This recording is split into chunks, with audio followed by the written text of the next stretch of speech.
예수님 닮아가는 삶을 삽시다. 천국 가서 칭찬받고 상급받는 생수성도 됩시다. 그렇게 될 줄로 믿습니다.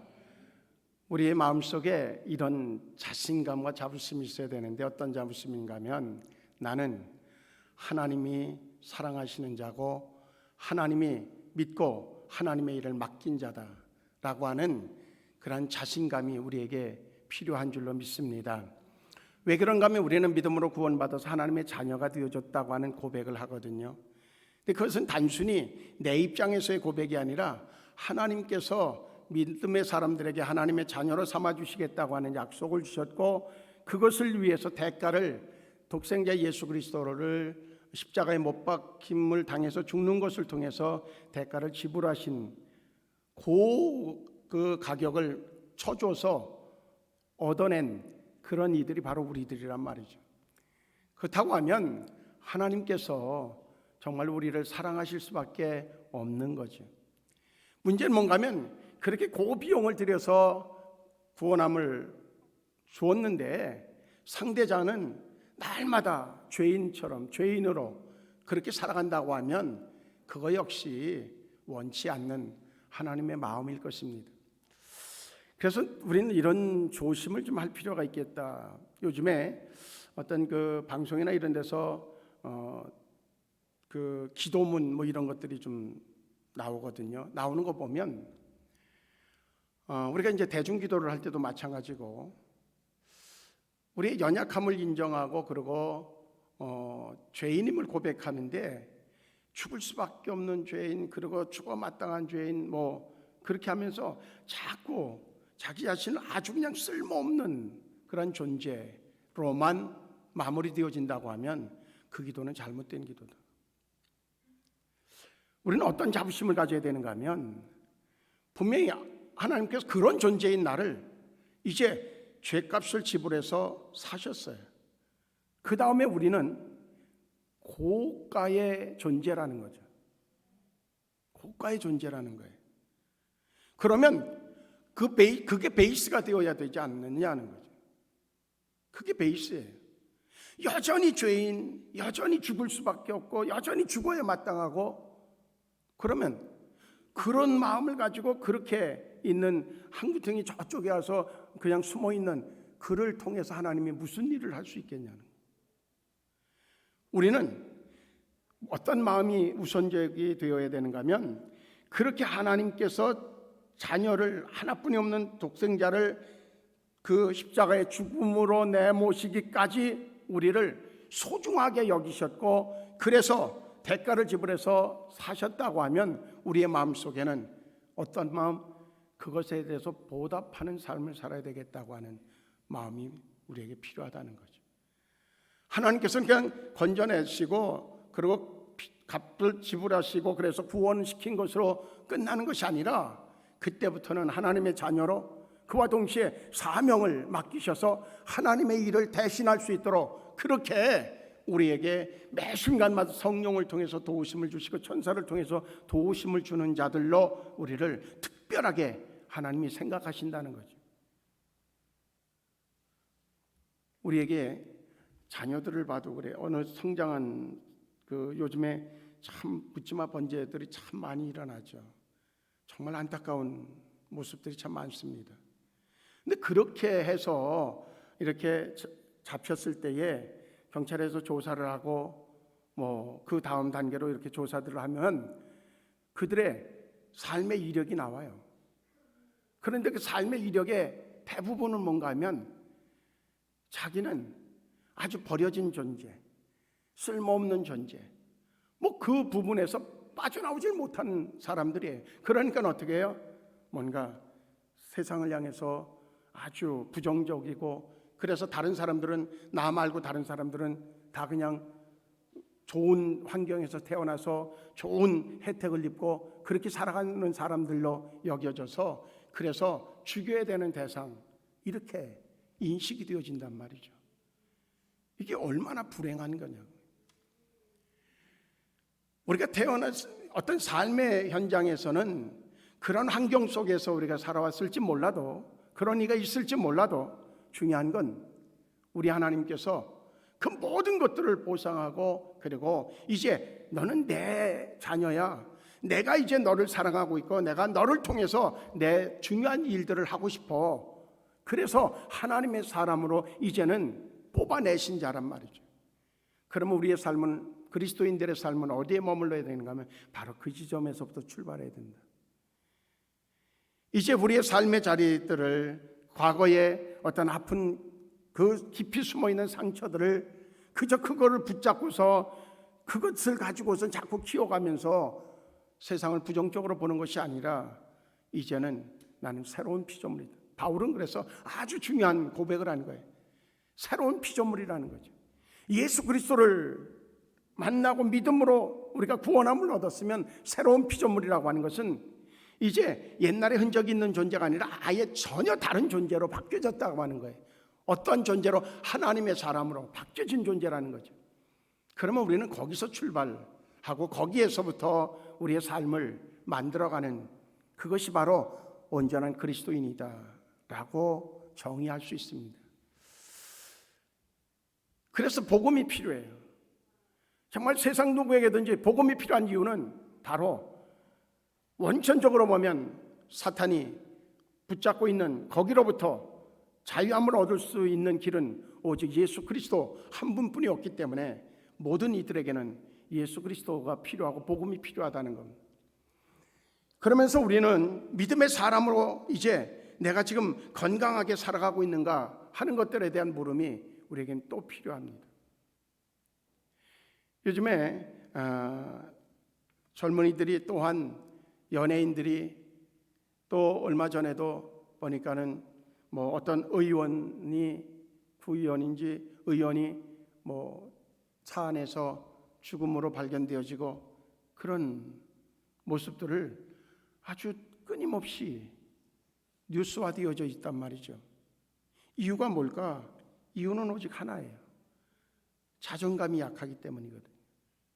내가 누구이고 내가 무엇을 위해서 살아야 되는 존재이고 이것에 대해서 잃어버리면, 그러면 그들에게 도달하는 마지막 그러한 답은 뭔가 하면 죽어야지 라고 하는 거예요. 그런데 우리 모두에게, 그리스도인들에게 아주 중요한 그러한 과제 하나가 있어요.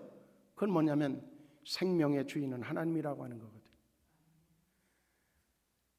내가 아무리 받은 청직이라 할지라도 우리는 청직이에요. 생명도 청직이고 물질도 청직이고 건강도 청직이고 모든 것들이 다, 명예, 권세, 모든 것들이 다 하나님으로부터 맡김받은 그런 청직이라고 하는 거예요. 청직의 사명은 오직 하나입니다. 내게 주어져 있는 기간 동안에 내가 할 수 있는 최선을 다해서 그 맡겨진 목적대로 사용해서 그래서 남기는 것, 이것이 청직의 주된 사명입니다. 그런데 하나님께서는 맡겨주신 것으로 끝나는 것이 아니라 그 맡겨진 사명을 감당할 수 있도록 매 순간마다 하나님이 은혜와 능력으로 역사해 주신다고 하는 것, 도움을 통해서 우리를 그 사명을 감당할 수 있도록 인도해 주신다고 하는 사실에 대한 믿음도 역시 우리에게 필요합니다. 오늘은 두 사람, 오늘 본문에 나와지는 사울이라고 하는 왕과 그리고 다윗이라고 하는 나중에 이제 왕이 되어진 이 두 사람의 비교입니다. 이 두 사람 모두가 하나님을 믿는 자들이었습니다.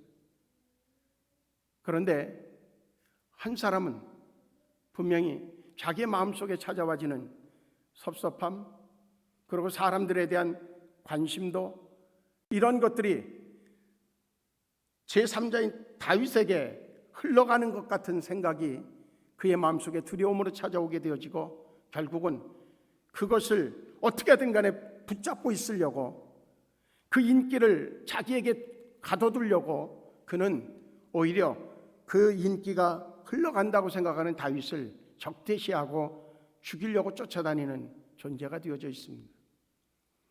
한편으로 다윗은 이제 모든 것들이 하나님에게로부터 와진다고 하는 사실을 인정했고, 그랬을 때에 심지어는 자기를 죽이려고 찾아다니는 그 사울을 죽일 기회가 자기에게 와도 그도 역시 하나님께서 택하여 기름 부어 세우신 왕이라고 하는 사실을 알고 자기가 그의 생명을 거두는 일을 그만두고, 그리고 그는 이제 어찌 보면 도망다니는 신세임에도 불구하고 그에게 아량을 베푸는 모습을 보여주고 있습니다. 이유가 뭘까? 바로 하나님과 나와의 관계가 어떻게 얼마나 잘 설정되어져 있느냐, 이것에 달려 있다고 하는 겁니다. 오늘 본문에 제목을 붙이는 데는 아주 많은 고민이 있었어요. 여러 고민을 하다가 붙인 게 오늘 본문의 제목입니다. 마음이 건강하십니까? 마음이 건강하냐? 자신을 생각할 때에 건강한 마음인가? 우리 모두의 마음속에 나는 소중한 사람이야. 그런데 이게 단어 하나의 차이는 엄청난 결과의 차이를 만들어냅니다. 나만 소중한 사람이야. 이건 위험합니다. 나는 소중한 사람이야. 왜? 하나님이 나를 택하셨고 내가 하나님의 사명을 맡은 자로 내게 주어져 있는 모든 상황들을 통해서 하나님이 일하실 수 있는 하나님의 사람이기 때문에, 그래서 나는 소중한 사람이라고 하는 사실이에요. 어려움이 누구에게나 다 와져요. 지금 기온이 오늘 아침에 보니까 6도, 인천 기온이 6도예요. 근데 교회에 들어오니까 4도예요. 요 질 하나 차이가 한 2도 차이를 항상 그 차이를 내요. 이쪽은 그래도 뭐 그린벨트로 있어서 뭐 우거진 숲은 없어도 그래도 공기 정화를 시키는 뭔가 기능이 있는 것 같아요. 이 온도는 여기 오면 다 동일하게 느껴요. 비가 온다. 물론 요즘에 스콜 현상이 있어서 동남아 기온이 이쪽에도 이제 그래서 그런지 뭐 지역에 따라서 비가 오기도 해요. 어쨌든 그러나 그 지역에 있는 사람은 분명히 비가 오면 비를 맞아야 돼요. 그런데 9월동에 비는 와도 저쪽에 연수동에는 비가 안 와요. 전화를 했더니 연수동에 비가 안 온다는 거예요. 왜 우리만 비가 오고 왜 연수동은 비가 안 오냐고. 이것만큼 어리석은 게 없는 거예요. 비가 오면 이 비가 오는 상황을 어떻게 내가 효과적으로, 어떻게 보면 한편으로 유익하게 할까? 저는 비가 온다고 하면 저기에서 그 화장실에 있는 그 대야 같은 거를 갖다가 밖에다 이렇게 놔요. 또 화분을 내놓든지. 왜? 그게 수돗물보다는 그 빗물이 영양가가 훨씬 이 생물들에게는 낫기 때문에. 생각의 차이라는 거죠. 비가 오면 구질구질하고 뭐 또 어떻고 이왕 오는 비면 그걸 어떻게 내가 유익하게. 왜? 그 비가 내리지 않으면요, 내가 싫다고 해서 비가 내리지 않으면 결과적으로는 내가 죽어요. 하나님이 필요하시니까 주는 거예요. 우리는 우리의 마음속에 어떤 상황이 내게 오든 간에 그것을 해석하는 능력이 달라야 돼. 해석하는 방향이 달라야 되고 그것을 대하는 능력의 범위가 달라야 돼요. 왜요? 하나님의 사랑을 받는 자고 하나님이 함께하는 자고 하나님의 계획을 맡은 자들이라고 하는 사실이 우리에게 그렇게 삶을 대할 수 있도록 만들어야 돼요. 오늘 본문에 보면 이제 다윗의 사건은 골리앗을 아주 멋지게 물리쳤던 그 사건은요, 믿지 않는 사람들도 다 알아요. 우리는 이미 다 아는 내용이에요. 사울 왕은 그 당시에 아무것도 할 수 없는 상황이었어요. 군사들을 봐도 야, 저 골리앗하고 나가서 싸울 사람 좀 나와봐라. 그러면 다 뒷공문만 대고 핑계만 대고, 그래서 도저히 싸울 수 없는 상황이 처해 있었어요. 왜? 그의 키가 대단했고 그의 무기가 뭐 웬만한 사람 몸무게만큼 나는 그러한 방패, 칼 그런 것들을 가지고 있었기 때문에 그때에 다윗을 하나님이 신분꾼으로 보내요. 그런데 그것도 참 우습죠. 장정을 보낸 것도 아니고 그런 소년을 보냈어요. 그런데 그를 통해서 하나님이 일하시니까 그 장정들도 군인들도 해결하지 못한 문제를 해결해 주셔요.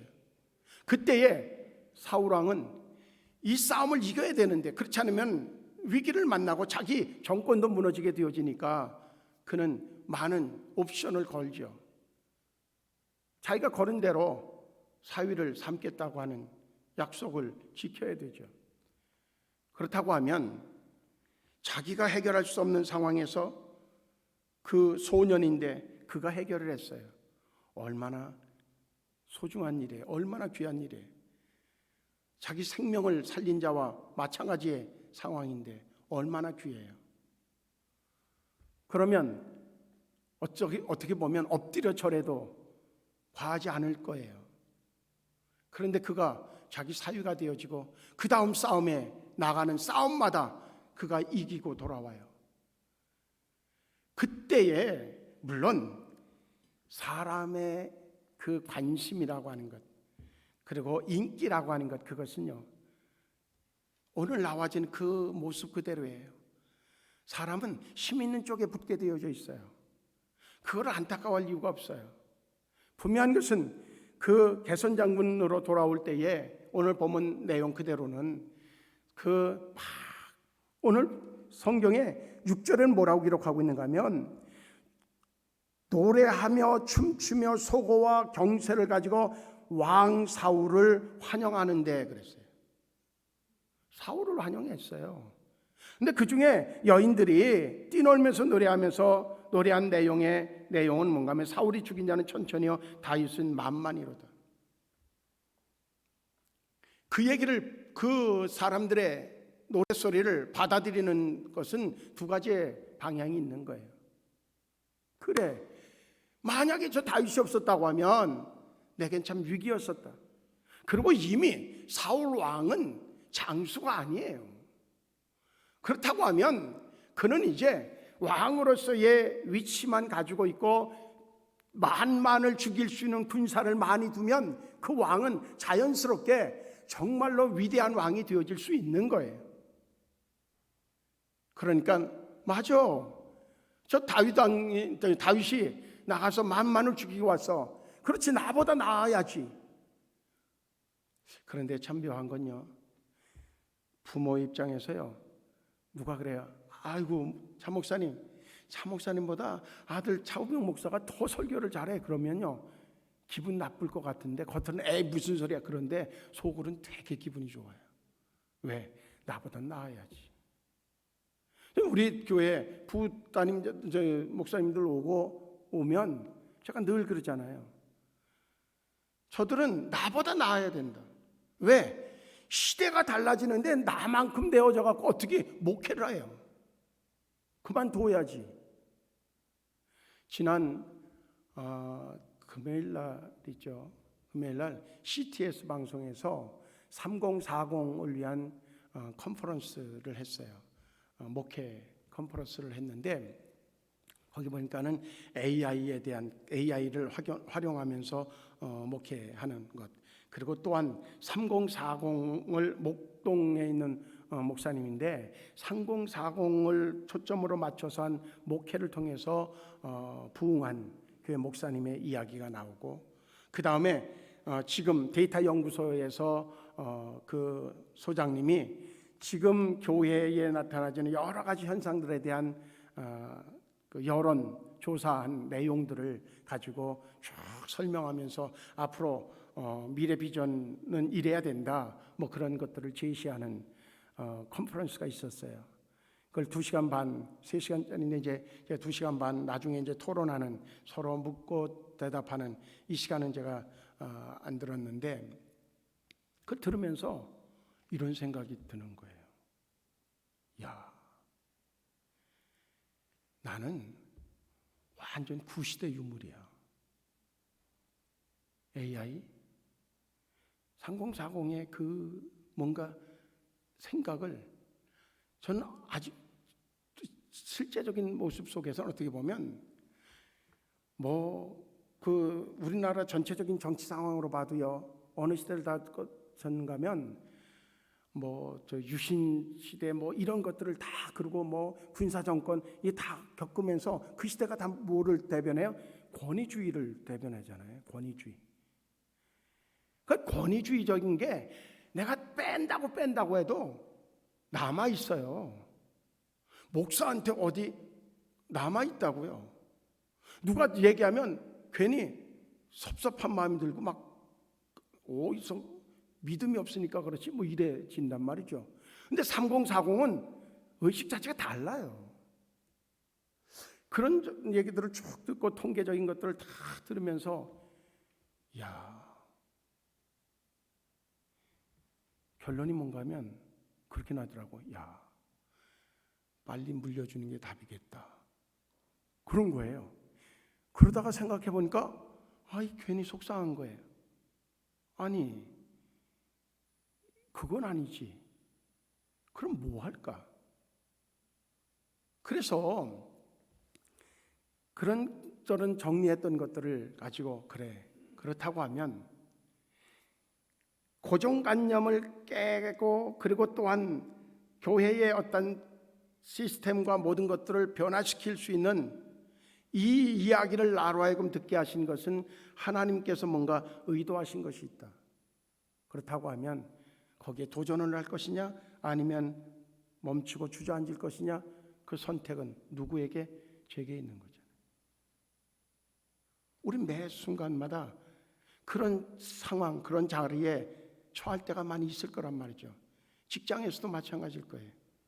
가정에서 자녀들과 대화하면서 아니면 친구 사이에서 그런 상황들을 만날 때가 있을 거예요.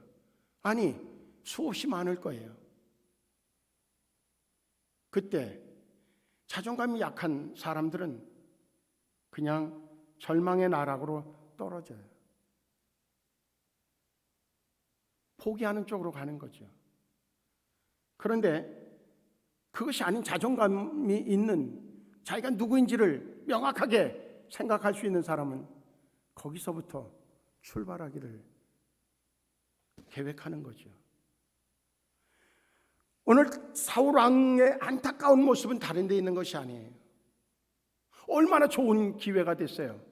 자기에게 지금 만만을 죽일 수 있는, 전쟁에 나가면 언제나 승리할 수 있는 그러한 부와 그것도 사위를 얻은 거예요.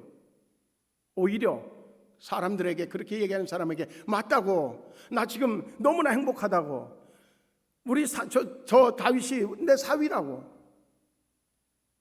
그렇게 얘기하고, 오히려 사위 이리 와, 그리고 같이 만약에 카퍼레이드를 한다고 하면 옆에다가 앉히고, 그러고서 손을 흔들고, 그리고 멋진 그런 승리자의 모습을 보여줄 수도 있을 거예요. 우리는 나보다 더 나은 사람이 내 주변에 있을 때에 그를 경계의 대상으로, 그를 경쟁의 대상으로만 놓지 말고 동역자로 놓을 수 있는 정도로 우리의 마음이 건강하면 좋겠다는 거예요. 건강하면. 무엇 때문에 그럴 수 있어요? 하나님이 나를 여전히 사랑하고 계시고 나에 대해서 기대감을 가지고 계시고, 그래서 내게 주어진 그 사명을 감당하기 위해서 하나님이 그렇게 나와는 다른 그러한 능력을 가진 사람을 보내주신 거예요. 믿습니까? 우린 늘 언제나 내 마음속에 누군가를 경쟁의 대상으로 놓고 있다고 하는 얘기는 이미 내 마음이 건강하지 않다고 하는 얘기를 하고 있다, 그렇게 생각하면 틀림없어요. 누군가 얘기한 얘기에 대해서 섭섭한 마음, 우리가 연세가 드시면 자꾸 노하시기를 좋아하죠. 노하기를. 왜 노해요? 섭섭함이 생겨져서. 섭섭하다고 하는 얘기는 이미 자기 존재감이 낮아졌다는 얘기예요. 우리는 하나님 앞에 서는 그 순간까지 하나님이 계획이 있는 거예요. 나를 향한 계획이 있는 거예요. 그렇다고 하면 우리는 분명히 거기에 따른 자존감을 높일 수 있는 그러한 태도의 모습이 필요하다고 하는 겁니다. 근데 열등감의 원인은 앞부분에서도 말씀드린 것처럼 자랄 때의 성장 과정에서 나타난 상처가 아주 지대한 영향이 있습니다. 자랄 때에 부모들도 저거 못다 써먹으려고 저쪽에서 하는 거 하나하나가 저렇게 저 옆에 집 준철이만도 못하고 뭐 이러는 소리를 매일 들은 사람, 그 사람은 자라서도 그래 나는 그냥 우리 엄마도 늘상 그랬어. 그런데 어떻게 다가 실수하면 그렇지 나는 그런 사람인데 뭐. 그게 뼛속 깊이 있는 거예요. 주의 은혜는 뭔가 하면 은혜는 하나님의 능력이 내게 임하여서 내가 새롭게 되어지는 게 은혜예요.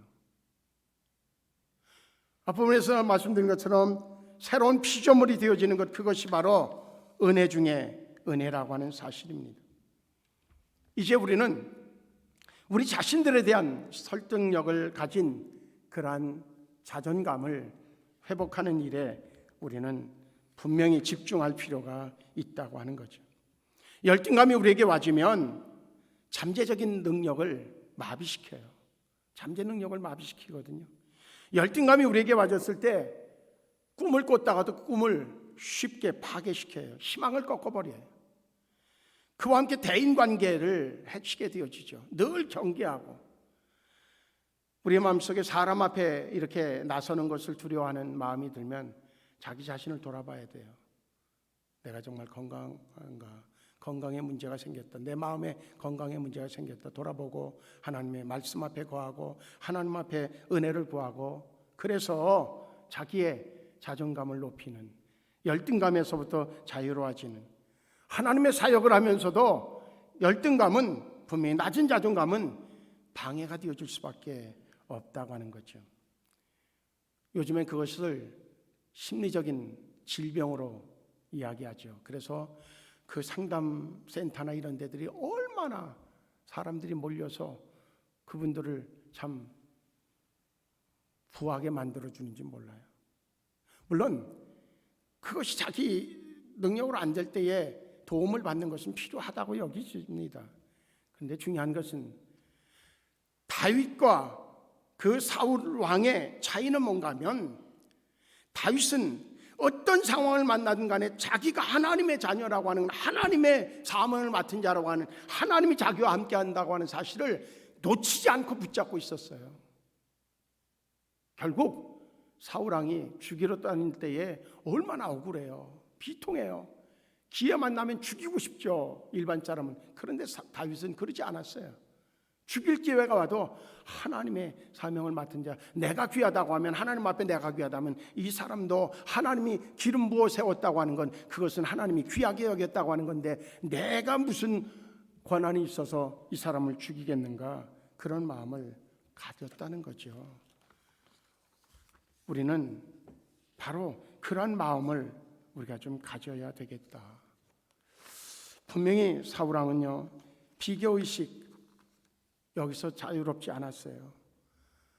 이제 이 시간 이후로 누구와 비교하는, 그리고 또 어떤 상황에서든 간에 비교 상황이 와지면 그 상황에서 우리는 단호하게 비교로부터 자유로워지는 그러한 결단이 필요하다. 비교의식에 빠지면 위기에 빠지게 되어져 있다고 하는 것들이 깊이 생각해 봐야 되겠다는 겁니다. 그래서 이제 말씀을 정리하면, 정말로 우리의 마음이 건강해지기 위해서 우리에게 필요한 믿음의 마음은, 우리는 믿음으로 구원받은, 구별되어진 그러한 하나님의 사람이 되어졌다고 하는 믿음의 확신입니다. 그와 함께 이스라엘 백성들에게는 하나님께서 그들에게 필요한 하나님의 계획을 맡겨준 자들이라고 하는 거죠. 우리는 하나님의 사명을 맡은 자라고 하는 그러한 믿음이 필요하고, 하나님께서 우리를 축복하시는 축복자다. 그와 동시에 이제 아브라함에게도 그렇게 말씀하셨고, 예수님의 제자들에게도 또한 우리에게도 역시 말씀하신 아주 중요한 하나님의 말씀이 있습니다. 그건 뭐냐면 네가 축복하는 자를 내가 축복하겠다. 다시 얘기하면 우리에게 축복의 권세를 주신 자들입니다. 누구하고 비교되어질 존재가 아니라 우리가 축복하는 사람이 축복을 받을 수 있는 그런 축복권자가 바로 우리라고 하는 사실입니다. 그런 존재가 그저 누군가에게 대해서 혐오감을 가지고 또 섭섭한 마음을 가지고 비교해가면서 좌절하고 절망하는 그러한 연약함 속에 빠져 있다고 하면 그거야말로 안타까운 모습이 아닐까 하는 생각을 가져서 그런 마음들, 하나님이 우리에게 주의 이름으로 축복하는 자들, 우리가 축복하면 하나님이 그들에게 축복해 주신다고 하는 말씀 그대로. 그래서 마태복음 18장 18절 말씀을 보면 그렇게 얘기하고 있습니다. 진실로 너희에게 이르노니 무엇이든지 너희가 땅에서 매면 하늘에서도 매일 것이요 무엇이든지 땅에서 풀면 하늘에서도 풀리리라. 이것만큼 엄청난 권세가 없어요. 하늘에서 풀어야 땅에서 풀리는 거로 우리는 생각하잖아요. 아니, 예수님은 그렇게 말씀하지 않아요. 네가 풀면 하늘에서도 풀린다. 네가 매면 하늘에서도 매인다. 우리 스스로가 자꾸 매지 말자. 자꾸 매. 옹졸해져 가지고 다 괜히 그냥 마음에 꼬부라진 마음을 가지고 자꾸 매면은 하늘에서도 매는 거예요. 하늘에서도 역시 그대로 매여져서 답답한 인생이 되어질 수밖에 없어요. 우리는 어떻게든 땅에서 푸는 자가 되어져서 하늘에서도 푸는 그러한 축복자가 되어지기를 주의 이름으로 축복합니다. 그 가운데서 하나님께서 우리에게 맡겨주는 건 뭐예요? 기업이란 말이죠. 하나님의 기업, 그것을 우리에게 맡겨주셨어요. 그러니까 이제 우리 마음을 정말 돌이켜보면서 이 시간에 간단하게 그렇게 우리 스스로에게 명령하면 좋겠습니다. 나는 하나님의 사랑을 받는 자고 하나님의 사명을 맡은 자며 하나님께서 복으로 역사하여 주셔서 내가 축복하는 자는 하나님께서 복을 주신다고 그랬고 하나님의 기업을 맡은 자다. 나는 그런 사람이다. 그런 자기 인식을 통해서 오늘 이 시간에 마음의 건강함을 회복하는 복된 시간 되어지기를 주의 이름으로 축복합니다. 할렐루야. 마음이 건강한 자 되시기 바랍니다. 우리 옆에 분들하고 인사해요. 마음을 건강하게 합시다. 마음을 건강하게 해요. 그래서 누군가가요 얘기하다가 또 부정적으로 또 뭐 누가 어떻고 뭐 그러면서 누가 나를 무시하고 뭐 그런 얘기하면 그 사람의 입을 그냥 살짝 막아요. 권사님 그런 분이 아니요. 하나님이 사랑하는 자인데 왜 그래? 왜 복을 털어내? 그러지 말어. 권사님 얘기 듣다가 나도 마음에 병들까 봐 걱정돼. 그러지 말어. 그렇게 해서 모두가 건강한 성도들이 모여서 건강하게 하나님의 일을 이루어가는 생수교회 되어지기를 축복합니다. 할렐루야. 기도하시겠습니다. 우리 하나님, 각각 은사를 받은 대로 하나님의 각양 은혜를 맡은 선한 청지같이 서로 봉사하라고 베드로를 통해서 말씀하신 주님, 이제 우리에게 맡겨진 것은 선한 청지기로 주님이 맡겨진 일을 감당하는 그 일만이 우리에게 남아있음을 믿습니다. 그러기 위해서 우리의 마음이 늘 평안하고 건강케 하여 주시며 그 마음을 어지럽게 만들고 또 병들게 만들려고 끊임없이 도전해오는 마귀 사탄의 권세를 예수의 이름으로 물리치게 하여 주시옵시고 언제나 건강한 마음으로 건강하게 주의 일을 감당하는 자들 되게 하여 주시옵소서. 예수님의 이름으로 기도하옵나이다. 아멘.